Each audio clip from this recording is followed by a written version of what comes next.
দেবভূমি উত্তরাখণ্ড শুধু কেদারনাথ বা বদ্রীনাথের জন্য বিখ্যাত তাই নয়, এছাড়াও উত্তরাখণ্ড আরও অনেক পৌরাণিক ঘটনার সাক্ষী। যেমন গৌরীকুণ্ডে মা পার্বতী সাধনা করেছিলেন মহাদেবকে পাওয়ার আশায়। ঠিক আজ আপনাকে এমনই এক জায়গায় নিয়ে যাব যা কিনা মহাদেব এবং পার্বতীর বিবাহস্থল, মানে ত্রিযোগী নারায়ণের মন্দিরে, যে বিবাহের সাক্ষীস্বরূপ আজও প্রজ্বলিত বিবাহের অগ্নিকুণ্ড।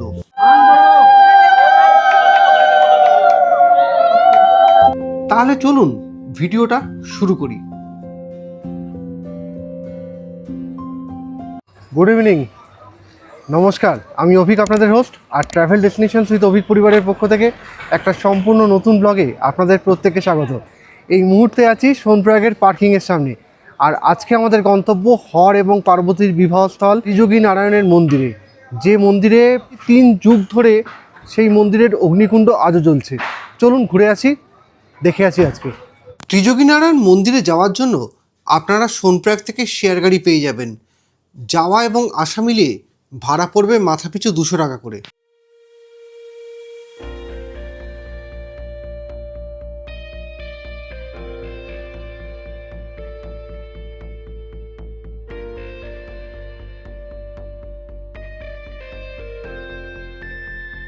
বাঁদিকে হচ্ছে পার্কিং সীতাপুরের, আর এই হচ্ছে ত্রিযোগী নারায়ণ যাওয়ার রাস্তা। এটাই আমরা উঠতে শুরু করলাম। সোনপ্রয়াগ থেকে ত্রিযোগী নারায়ণ মন্দিরের দূরত্ব 11 কিলোমিটার, আর সময় লাগে মোটামুটি 35 থেকে 40 মিনিট। আর এই 35 থেকে 40 মিনিটে আপনি গাড়োয়াল হিমালয়ের এক নৈসর্গিক সৌন্দর্যের সাক্ষী হওয়ার কিন্তু সুযোগ পাবেন।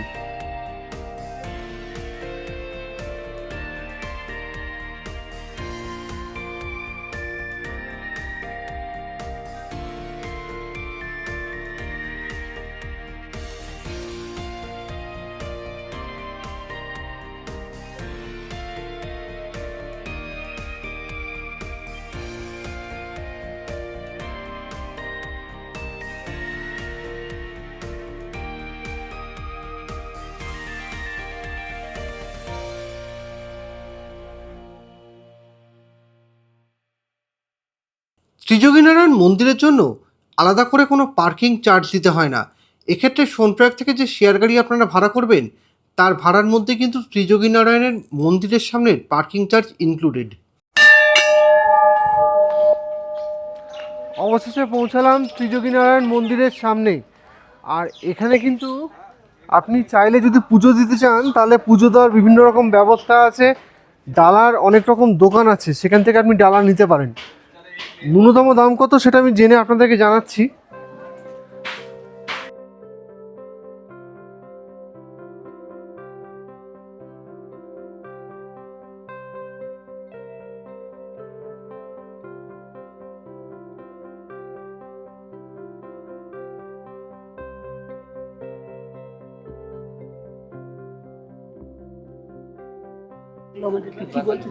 ডালা কিতনে কা? 100 টাকা। ডালার ন্যূনতম প্রাইস হচ্ছে 100 টাকা করে।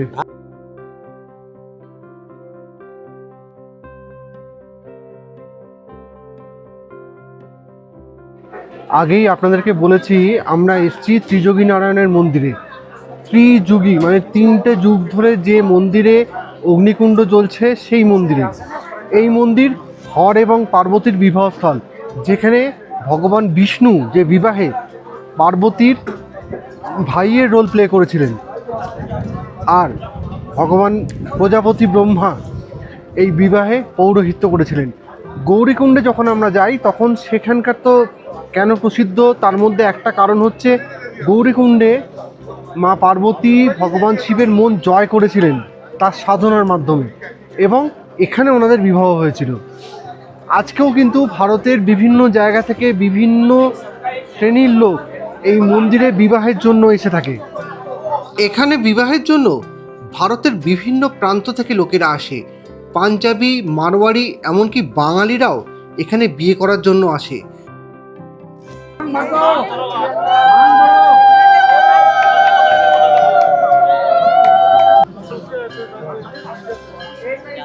सब लोग हो जाए इसकी तो पूछो नहीं नहीं पासे आदमी को पासे नहीं है ना फोटो পাশে নিয়ে নেবো। হ্যাঁ পাশে নিলে তো ভালো আর কি। সকাল 8টা থেকে রাত্রির 8টা পর্যন্ত বিয়ে অনবরত চলতে থাকে।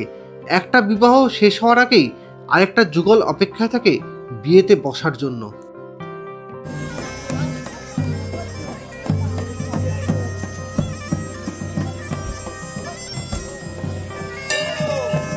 এই মন্দিরে বিবাহের কিছু নিয়ম আছে। বাইরে এখানে মন্দিরে আছে ধর্মশিলা, আর ভেতরে হচ্ছে 3 যুগ ধরে প্রচলিত কুণ্ড। বিবাহের সময় এই বাইরে 4 পাক ঘুরতে হবে, আর ভেতরে কুণ্ডের পাশে 3 পাক আপনাকে ঘুরতে হবে।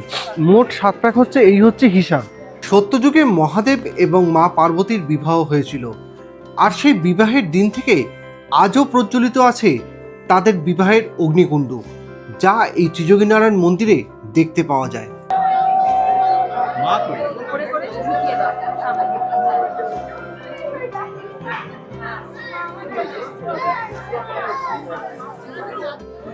এই মন্দিরে মোট 7টা কুণ্ড আছে, তার মধ্যে 4টে কুণ্ড বাইরে আর ভেতরে হচ্ছে 3টে কুণ্ড। কিন্তু ভেতরে ভিডিওগ্রাফি অ্যালাউ নেই, যে কারণে ভেতরে আপনাকে কিছুই দেখাতে পারলাম না। এটা হচ্ছে ভগবান ব্রহ্মার নামাঙ্কিত ব্রহ্মাকুণ্ড। এটা হচ্ছে এই মন্দিরের রুদ্রকুণ্ড। এটা হচ্ছে ভগবান বিষ্ণুর নামাঙ্কিত কুণ্ড, বিষ্ণুকুণ্ড।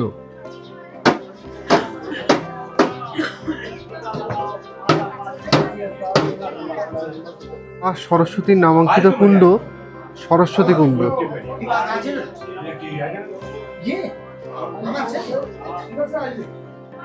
এই মন্দির গঠনগত দিক থেকে অনেকটা কেদারনাথের মন্দিরের অনুরূপ।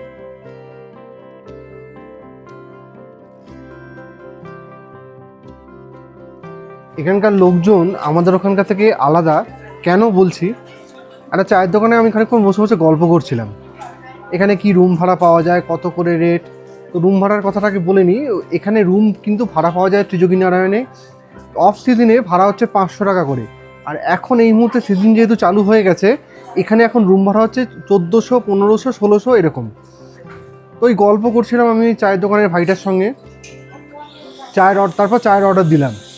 তো আমরা 4 কাপ চা, একটা বিস্কুট খেয়েছি। নর্মালি আমার সামনে অন্য টুরিস্টের থেকে চা নিল 20 টাকা করে। আমার থেকে কিন্তু চায়ের দাম প্রথমে নিতেই চাইলো না, কোনো পয়সাই নিতে চাইছিল না। তারপর জোর করে 40 টাকা দেওয়াতে সে খুব অসন্তুষ্ট হলো। बोले যে ये सही नहीं किया। नहीं आप रखो, आपका तो कुछ खर्चा है, कुछ खर्चा तो बैठते हैं सब कुछ काम চালাने के लिए। তো এই হচ্ছে পাহাড়ি মানুষ আর আমাদের ওখানকার মানুষের মধ্যে পার্থক্য। যাই হোক, ত্রিযোগীনারায়ণ মন্দিরের ভিডিওটা এখানেই শেষ করছি। দেখা হবে পরবর্তী পর্বে আবার নতুন কোনো গল্পের সঙ্গে। ততক্ষণ সুস্থ থাকবেন, সাবধানে থাকবেন, আর অবশ্যই ভালো থাকবেন।